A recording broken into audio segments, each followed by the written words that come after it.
시청자 여러분 안녕하십니까. 지금부터 전욱현의 안보정론을 시작하겠습니다. 이번 시간에는요, 한동훈 장관이 서울신문하고요, 취임 이후 단독 인터뷰를 처음 했다고 합니다. 이 내용을 전해드리고, 그리고 여러분들 잘 아시다시피 자유민주당의 고영주 변호사가요, 수시로 중요 현안과 관련된 입장문을 내놓는데요. 이번 시간에는요, 이준석이를 버려라, 이러한 입장을 또 내놨고, 그리고 문재인 정권의 실정에 대한 제대로 된 수사를 빨리 좀 결과를 내달라라는 그런 촉구하는 광고문을 지금 주요 언론에 실었습니다. 그리고요, 최재형 지금 현재 우리 국민의힘 의원이죠. 혁신위원장을 맡고 있는데, 최재형 의원이 말이죠. 지난번 경선 때 대구 서문시장에 가서 한 발언이 선거법 위반이다. 그래서 검찰에서 전격적으로 불구속 기소 조치를 했습니다. 자, 이거 상당히 이례적인데요. 그야말로 판사도 하고 선거관리위원회 지방 대전시 위원장도 한 분인데, 어쨌든 이 내용도 전해드리도록 하겠고, 그리고 이재명의 비리 의혹은 뭐 한둘이 아니지만은요, 이번에는 또 새로운 비리 의혹이 나왔어요. 뭐냐면 경기도지사로 있을 때 이 대북 관련 사업을 하는데 쌍방울 측의 어마어마한 수억 원 지금 협조를 받았다, 후원을 받았다라는 보도가 지금 노컷 뉴스로 단독으로 보도되고 있습니다. 그래서 이 내용을 여러분께 말씀을 드리고, 마지막으로 경제, 오늘 말이죠. 지금 달러 강세가 예사롭지 않습니다. 그래서 이 부분도 함께 여러분들께 전해드리도록 하겠습니다. 자, 맨 먼저요, 한동훈 장관이요, 서울신문하고 서면 인터뷰를 했습니다.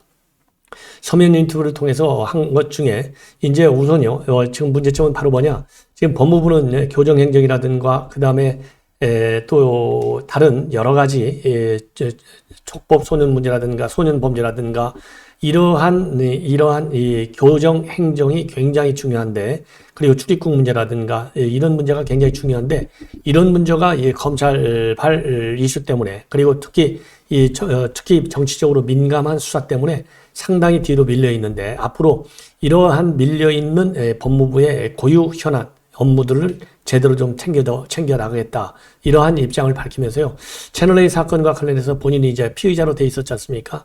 하다 보니까 이게 자칫 잘못하면 조작과 선동 때문에 나도 감옥을 갈 수 있겠구나라는 생각까지 했다라는 점을 밝히고 있습니다. 자, 그래서 이 서울신문 인터뷰 내용을 보면요, 우선은 지난 6월 달에요, 촉법소년의 연령을 좀 하향해야 되겠다. 그래서 관련 태스크포스를 구성한 바 있어요. 그래서 이 내용을 소개하면서 이 촉법소년 연령 기준 문제에 관해서 이 속도감 있게 정책을 재검토하겠다. 그리고 소년 보호 처분 문제를 어떻게 개선할 것이냐, 그리고 소년 교도소 교육 교화 프로그램은 어떻게 개선할 것이냐, 이러한 문제에 대해서도 면밀하게 살펴서 조만간 소년 범죄와 관련된 종합적인 대책을 마련해서 국민에게 공표하겠다라는 입장을 내놨고요. 그리고 그동안의 정치권 공방과 그리고 또 거기에 연결된 검찰 이슈에 법무부가 지나치게 매몰된 경향이 있었는데, 그것 때문에 보면 이 국민 입장에서는 굉장히 중요하게 생각되는 소년 범죄 문제라든가 출입국 문제라든가 또 교정 문제, 이러한 법무부의 고유 현안들이 상당히 후순으로 밀려지게 됐다, 이러한 소회를 밝혔습니다. 자, 그러면서요, 취임사에서도 이 교정행정에 대해서는 전면적인 개선을 예고한 바 있는데, 서울신문 인터뷰에서도 이와 관련해서요, 여러 가지 교정 현실과 관련해서 수용자의 인권 문제, 그리고 또 수용자와 관련된 수용 질서를 엄정하게 확립하는 문제. 왜냐하면 수용자의 인권을 너무나 보호하다 보면 이 교정 질서를 확립, 즉 수용 질서를 확립하는데 어려움이 제기될 수 있지 않습니까? 이것이 적절히 균형을 이루어 나가야 되거든요. 이렇게 균형을 이루는 문제를 중점적으로 좀 잘 다뤄 나가야겠다라고 밝혔어요. 그러면서 수용자 인권이라는 문제는 놓쳐서는 안 될 디폴트 값, 즉 기본값이다. 그런데 이것만 너무나 강조하면 다른 수용자라든가 또는 교정 공무원에 대한 폭행과 같은 수용 질서 문란 행위가 또 소리될 우려도 있다. 그래서 결국 전체 수용자의 인권에 악영향을 주는 거 아니냐, 이렇게 진단을 하고요.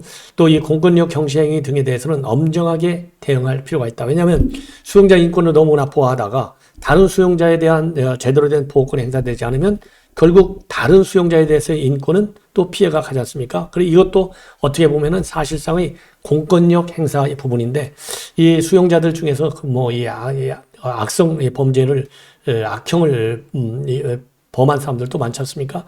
이런 사람들 때문에 공권력이 경시되는 거, 이런 현상이 일어나지 않도록 엄정하게 대응하겠다라고 밝히고, 그리고 문재인 정부가 지나치게 수용자 인권을 강조하다 보니까 오히려 수용 질서가 문란해지고 또 교정 환경이 취약해지는 이런 문제점이 노출이 됐다는 겁니다. 그래서 수용자의 인권, 그리고 수용 질서의 확립, 이 두 개 어떻게 보면 상충되는 것 같지만은요, 이게 상충되지 않고 둘 다 평행적으로 발전이 될 수 있는 균형점을 찾아내도록 노력을 하겠다, 이러한 입장을 밝혔습니다. 그리고 특이한 것 중에 하나는요, 채널A 사건과 관련해서 제가 보기에는 처음이자 마지막으로 한동훈 장관이 이제 검찰의 수사선상에 피의자로 올라와 있었지 않습니까? 그래서 검찰 수사를 받아왔는데요. 이와 관련된 소회가 뭐냐? 조작과 선동으로 내가 감옥에 갈 수도 있겠다라는 생각에 감옥에 갈 수도 있다, 이런 생각 때문에 각오를 다지기도 했다라고 털어놓고요. 재수자의 사적인 공격에서 국가가 나를 얼마나 보호해 줄 수 있을까 하는 생각마저도 들었다. 그래서 이러한 개인의 이 경험을 토대로 해서 엄정한 수용 질서를 확립하는 문제가 얼마나 중요한가도 다시 한번 깨닫게 됐다라고 밝히고 있습니다. 자, 이번에는요, 한동훈 장관의 서울신문, 그러니까 장관에 취임한 이후로 말이죠, 특정 언론과 단독으로 인터뷰한 내용은 한 것은 이번에 서울신문이 처음인데요. 이게 서면 인터뷰다 보니까 제대로 이 폭넓은 정치권의 이슈들, 한동훈 장관과 관련된 이 야권의 공격과 또 그에 따른 소회, 그리고 앞으로의 야권의 공세도 더 강해질 거 아니겠습니까? 더군다나 이미 벌써 이재명 지도체제가 구성이 되면서 맨 먼저 끌어드는 것이 지금 김건희 여사에 대한 특검, 그리고 이 한동훈, 그리고 그다음에 이상민 장관에 대한 탄핵 카드 아니겠습니까? 그래서 강력히 제기되고 있는 야권의 공세에 대한 이 한 장관의 인터뷰는요, 다른 언론에서도 추가적으로 하지 않을까, 이러한 생각이 듭니다. 그래서 그러한 내용은요, 별도로 그때 가서 또 여러분들께 보도해 드리도록 하겠습니다. 자, 이번에는 말이죠, 지금 이제 고영주 변호사가요, 자유민주당 창을 지금 운영해 나가고 있어요. 수시로 주요 언론 매체에 광고를 통해서 입장문을 내놓고 있습니다. 그래서 오늘은요, 이준석은 야당으로 가라 차라리, 그리고 윤 대통령과 여당은 자유민주주의 부정세력 척결을 갖다가 최우선적 국정 목표로 해달라라는 광고문을 게재했습니다. 그래서 이 광고문의 내용은요, 5가지로 되어 있어요. 5가지로 되어 있는데 이 내용을 상세하게 여러분들께 인용을 해드리도록 하겠습니다. 우선 첫 번째는요, 이준석이는 윤석열 정부의 자유민주주의 국정을 뒷받침하고 견인해야 할 여당 대표로서 명백히 선을 넘었다. 오로지 개인 권력 투쟁의 화신일 뿐이다. 이렇게 지금 입장을 정립하고 있습니다. 그래서 여당 대표로서 제1의 국가적 과제가 뭐냐?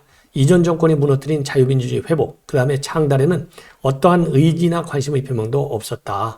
그러면서요, 굳이 그 철학, 이준석의 철학을 논한다면 그를 가장 지지하는 야당이 존재하고 있으니 차라리 조속히 그리로 갈 것을 촉구한다. 그리고 거기에서 자신의 철학을 구현하든지 아니면은 이번처럼 자기 당을 향해서 가처분 신청을 하면서 권력 투쟁을 하든지 정부 여당을 조롱하든지 하라. 이준석이가 일신영단을 위한 것으로 현 집권 여당을 택했다면 번지수가 틀렸다. 이렇게 공격을 하고 있어요. 그리고 두 번째로는요, 정부와 여당은 이준석 비리에 대한 조치에 왜 이렇게 지지부진한가? 성상남 의혹과 증거인멸 교사 행위, 명백한 국정 회방 행위에 대해서 신속하고 단호하게 조치해달라라고 촉구하고 있습니다. 자, 집권 여당의 근본 기조와 대통령의 리더십까지 전면 부정하는 명백한 상황이 지금 발생했는데 여전히 중재와 화해를 권하는 사람들이야말로 내부의 적이다. 애당심과 애국심이 아니라 그냥 일신영단을 지송하겠다는, 또는 자유민주주의 지향정당을 회색 정당으로 전락시키겠다는 불순한 의도를 가진 기회주의자다. 이렇게 비판하고 있어요. 예컨대 하태경, 신인규 변호인, 그 다음에는 이 김용태 전 최고위원, 이런 사람들 얘기하는 거 아니겠어요? 물론 유승민은 당연지사죠. 예. 그 다음에 세 번째로는요, 여당 지도층은 이준석 사태를 신속 처리하고 자신들의 거취도 확실히 정리한 다음에 윤석열 정부의 자유 대한민국 국정 동력의 미랄이 돼달라. 이렇게 촉구하고 나섰습니다. 이 대목에서 중요한 것은요, 본인들의 지도층의 거취도 빨리 정해달라. 이 얘기는요, 권성동 지금 원내 대표에 대한 메시지다라고 판단이 됩니다. 그래서요, 여당은 나라를 바로잡으라고 국민이 지지했더니만 국정원 안중에 없이 권력 다툼 멱살잡이로만 지센 행태에 대해서 국민 앞에 섰고 대제할 것을 촉구한다. 나라를 팔아먹고 자신 부귀영화를 누린 구한말 대신들의 행태와 그 본질에서 전혀 다르지 않다. 모두가 오로지 윤석열 정부의 성공과 집권 여당 쇄신에 미랄이 될 것을 엄중히 요구한다라고 되어 있습니다. 그리고 네 번째로는요, 사법부의 정상화가 시급함이 이번 이준석 사태에서 또다시 드러났다. 문재인 정권 임명한 김명수 대법원장 취재의 사법부가 정치에 개입하고 있다. 이렇게 경고를 하고 있어요. 그래서 황정수 부장판사는 이준석의 가처분 신청에 대해서 사실상 인용 결정을 내렸는데, 정당이 고도의 자율적인 정치 결사처라는 본질적인 면에 개입을 했다. 정당에 대해서는 절차의 적법성만 따지고 실체, 즉 결의 내용에 대해서는 판단을 하지 않는다는 대법원의 판례를 정면으로 부정하고 있다. 국회를 담당하는 서울 남부지법 가처분 담당 판사는 문재인 정권의 김명수 대법원장이 직접 지명한 자리다라고 해서요. 김명수 내내 우리법연구회, 국제인권법연구회 이런 이 좌파, 진보파 이 판사들의 모임 출신이지 않습니까? 그런 것처럼 이 황정수 판사도 물론 남부지법에서는 본질적으로 부인을 한 바 있지만은 그런 의혹을 받고 있기 때문에 그 점을 연결고리를 찾아낸 것이 아니냐 이렇게 판단이 됩니다. 그 다음에 마지막으로 다섯 번째 항목에서는요. 윤석열 대통령께서는 자유민주주의 헌법을 유린하고 도전하는 세력에 대한 처단을 국정의 최우선 목표와 철학으로서 확고히 천명하고 신속히 집행해 달라 이렇게 촉구하고 나섰어요. 그래서 자유민주주의를 부정하는 세력과는 타협이 불가능하다고 하는 것은 동서고금의 역사가 입증하고 있는 것 아니냐. 좌파 세력과 진보를 참칭하는 자들은 어떤 경우든 윤석열 정부의 자유대한민국을 지지하지 않는다. 국민통합의 대전제는 자유민주주의에 동의하는 국민들의 통합이어야 함은 대한민국 헌법 정신을 볼 때 의무이다. 헌법 정신을 부정하는 자들과의 통합이란 상대도 부정하는 것이고 정치적 술수로만 악용하는 것이다. 자유민주주의와 좌익의 중간이란 없다. 윤석열 대통령께서는 자유민주주의 헌법을 부정하는 자나 세력들은 용납하지 않을 것임을 분명히 전명해 달라라고 촉구하고 있습니다. 자, 그래서 이제 좌우면 하지 말고 오로지 자유민주주의 수호 세력과 손을 맞잡고 국정을 성공적으로 이끌어 가라라고 하는 당부이자 촉구이고 압박이라고 저는 봅니다. 자, 이번에는요, 이 최재형 지금 의원이 선거법 위반 혐의로 인해서 불구속 기소 조치됐습니다. 이건 검찰에서요, 지금 발표한 내용인데요. 작년 8월로 거슬러 올라갑니다. 바로 대구 서문시장에서 이 사단이 벌어졌어요. 왜냐하면 그 당시에만 하더라도 이제 코로나 때문에 전부 마스크를 쓰고서 이제 지지연설도 하고 그러는데요. 본래 지지연설, 지지 이런 거 할 때는, 지지해달라고 할 때는 전화라든가, 그 다음에 구두라는 건 괜찮은데요. 마이크와 같은 확성 장치를 이용해서 선거 때가 아닐 때 지지를 호소하는 것은요, 전부 선거법 위반 혐의를 받습니다. 바로 공직선거법 59조에 따른 건데, 선거기간인 때에, 아닌 때에는 야외에서 대중을 상대로 해서 확성장치를 사용해서는 안 된다. 이렇게 제안을 하고 있어요. 바로 이 대목에 위반했다는 겁니다. 작년 그래서 8월 달에요. 사세행에서 이 최재형 의원을 갖다가 검찰에 고발한 바 있어요. 그 당시 뭐라고 고발했느냐? 고발 취지가요. 본인이 30년간 판사로 재직하면서 수많은 선거 사건에서 재판을 담당했고, 그리고 대전시 선관위원장으로서 선거관리 직무를 수행한 경험이 있는 선거법 전문가 아니냐. 그럼에도 불구하고 법을 위반했다. 이렇게 고발 이유를 밝혔습니다. 당시에 최재형 의원 측에서는요. 이유열을 불문하고 선거법 위반 시비를 빚은 것에 대해서는 유감스럽게 생각한다라는 입장을 내놨고요. 당시 캠프의 선거 캠프 상황실장이 누구였냐면요.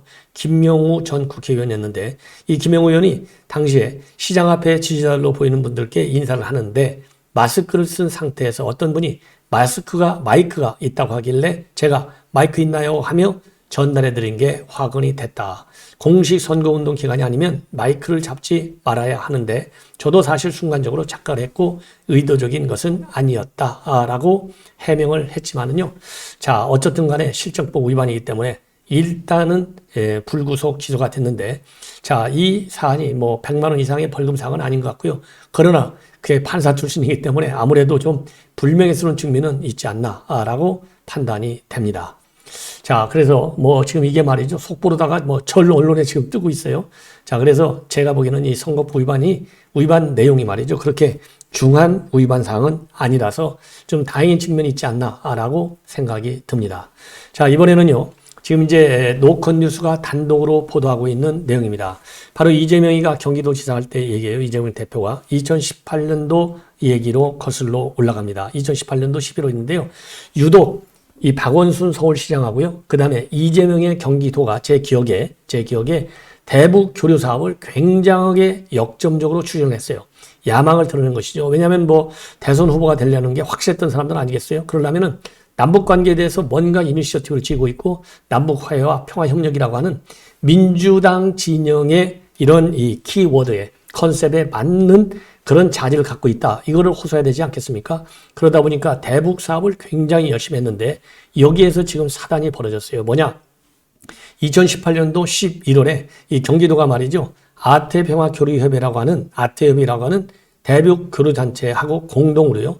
아시아 태평양의 평화 번영을 위한 국제대회를 개최했습니다. 이때요. 어마어마하게 많은 국제사회에서 참여가 있었어요. 자, 그 당시에 말이죠. 그 당시에 한 300여 명 정도의 인원이 참여한 것으로 이 행사에 말이죠. 300여 명. 무려 9개 국가에서 일본, 중국 이런 데서 300여 명이 참석했고요. 북한에서도 상당한 고위급 인사가 내려와서 참석을 했습니다. 그 정도로 이 사업이 그 당시 야태 평화교류협회가 주관한 이 평화와 번영을 위한 국제대회가 성황리에 끝났어요. 그 북한에서는 누가 왔냐면 리종혁, 여러분들 이름 들어도 다 아시죠? 이 대남 사업 전문가죠. 대남통. 리종혁 조선 아태평화위원회 부위원장이 직접 대표단 5명을 끌고 내려왔습니다. 이 리종혁에는요, 이 과거의 금강산 관광 문제라든가 개성공단 사업에 깊숙이 관여한 인물입니다. 자, 이 사람이 내려왔는데요. 이거 예산이 필요할 거 아니겠어요?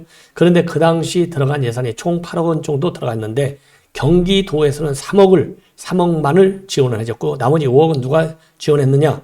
바로 쌍방울에서 지원을 했습니다. 쌍방울. 자, 쌍방울은 뭐죠? 변호사비 대납 의혹을 받는 데가 쌍방울이에요. 그래서 쌍방울이 이 5억 원 정도나 지불을 해줬는데요.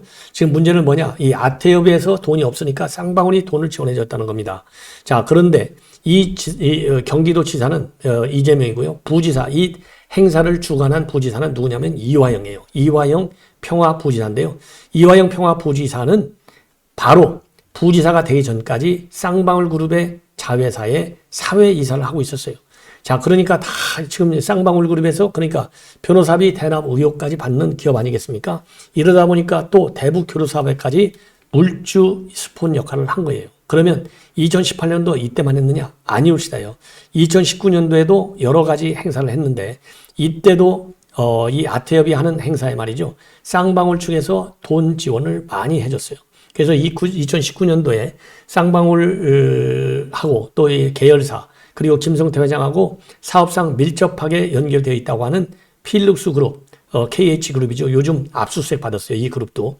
그리고 계열사 10곳이요. 아태협에 1억 8천만 원 상당의 기부금품을 후원한 것으로 되어 있습니다. 2020년도에.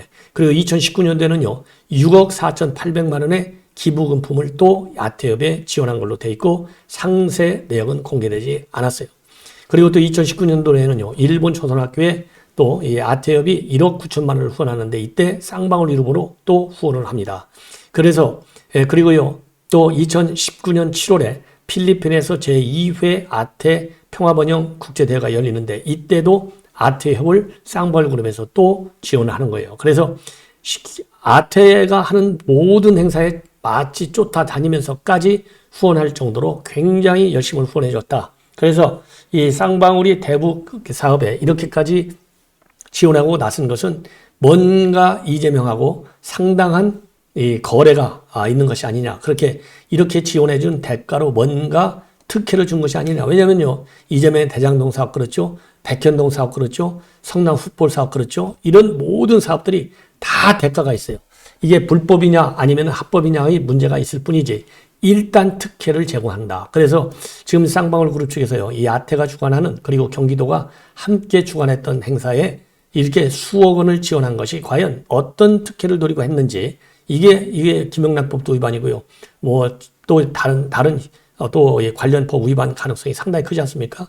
그래서 이것이 또 이제 검찰의 수사 대상이 될 것 아니냐. 그래서요, 제가 보기에는 이 쌍방울 그룹에서 아태 측에 후원을 해주고 이 아태 측이 대북 교류 사업하게 된 이 연결고리에 누가 있는지, 그리고 배경 의도는 뭔지, 어떤 특혜가 거래가 됐는지, 이런 부분에 대해서요, 추가적인 이 추적 취재도 필요하지만은 시민단체 여러분들께서요, 반드시 고발을 해라, 이렇게 해야 되는 것 아니냐라고 생각이 듭니다. 자, 이렇게 해서요, 중요한 사안들 몇 가지 말씀을 드렸고, 자, 중요한 것 중에 하나가 말이죠, 지금 방금 보도가 되고 있는 내용인데요. 20년 만에 강달러 시대가 지금 한국에 돌입했다. 그래서 오늘 원달러 환율이요, 13년 4개월 만에 1350원을 넘었습니다. 그래서 코스피가 2% 넘게 하락을 했는데요. 앞으로도 이 문제는 이 추세가 상당히 장기화될 가능성이 크다는 겁니다. 자, 그래서 뾰족한 또 대책도 없다는 거예요. 우리 한국 입장에서는. 자, 그래서 여기에 대한 대책 시급하다라고 하고 있는데, 뾰족한 대책이 없다고 말씀드렸지만은 그럼에도 불구하고 여러 가지 대책을 강구해야 될 것이 아니겠느냐. 그리고요, 지금 그러다 보니까 이창용 한국은행 총재가요, 원화뿐만 아니라 우리뿐만 아니고 다른 주요 통화들도 모두 달러 대비 약세다. 그래서 97년 외환위기라든가 2008년도에 글로벌 금융 위기와 같은 시기는 아니다라고 일단 입장을 밝혔지만요, 그렇게 마음 놓고 있을 상황은 아니다라고 하는 것이 전문가들의 의견으로 되어 있습니다. 자, 시청자 여러분들께서도요, 이 외국에 이 자녀들 유학 보내고 계신 분들, 또 이 비즈니스 사업하시는 분들도 많은 우려가 있을 거예요. 왜냐하면 이 달러가 올라가고 원화 값이 떨어지면 수입 물가가 전부 다 올라가가지고, 그러지 않아도 고금리, 고이율, 그 다음에 고환율 때문에 지금 이 국내 경제에 굉장히 부담이 되고 있는데, 윤석열 정부 참 이거 극복하는 대책을 마련하는데 조금도 소홀함이 없어야 되겠다라고 판단이 됩니다. 시청자 여러분, 이것으로 본 방송을 마치겠습니다. 대단히 고맙습니다.